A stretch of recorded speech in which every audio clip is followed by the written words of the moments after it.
পৃথক পৃথক দুটি যাত্রীবাহী বাস গাড়ি থেকে বিহারের 5 যাত্রীর শরীর ও ব্যাগ থেকে গাঁজা আটক চুরাইবাড়ি পুলিশের হাতে। পুলিশের রুটিন তল্লাশির সময় সোমবার দুপুর 1টা নাগাদ ধর্মনগর থেকে করিমগঞ্জগামী AS01 FC 2535 নম্বরের একটি যাত্রীবাহী বাস চুরাইবাড়ি পুলিশের নাকা পয়েন্টে আসতেই কর্তব্যরত পুলিশ কর্মীরা গাড়িটি দাঁড় করিয়ে তল্লাশি চালায়। পরে গাড়িতে থাকা দুই যাত্রী সুভাষ কুমার ও রাঘব কুমারের দুটি ব্যাগ থেকে 12 কেজি শুকনো গাঁজা জব্দ করা হয়।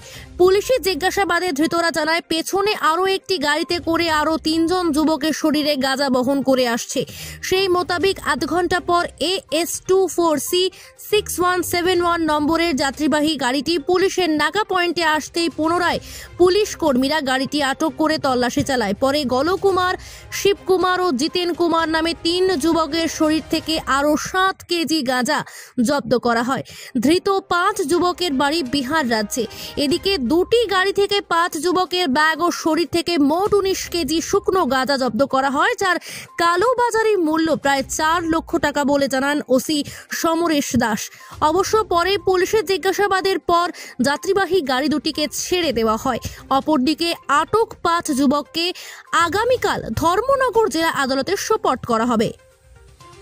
চুরাইবাড়ি থেকে রঞ্জিত কৈরির রিপোর্ট, নিউজ অবিকল।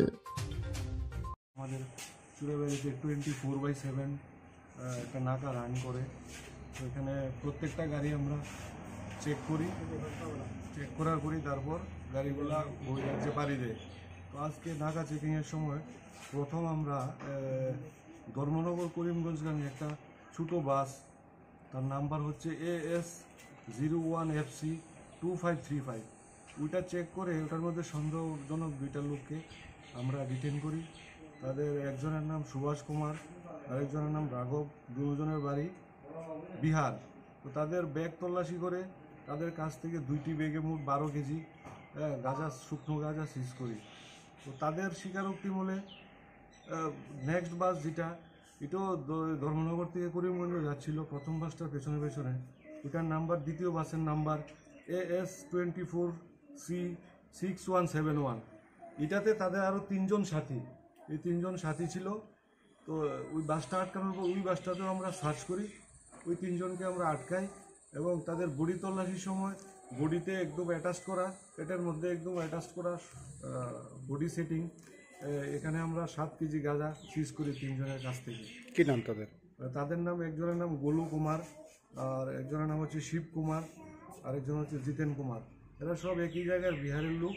হ্যাঁ, এরা ধর্মনগর থেকে এদিকে করিমগঞ্জ দিকে যাচ্ছিল 2টা বাসে করে।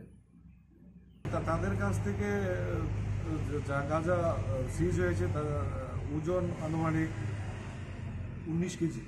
বাজার মূল্য কত টাকা হবে? বাজার মূল্য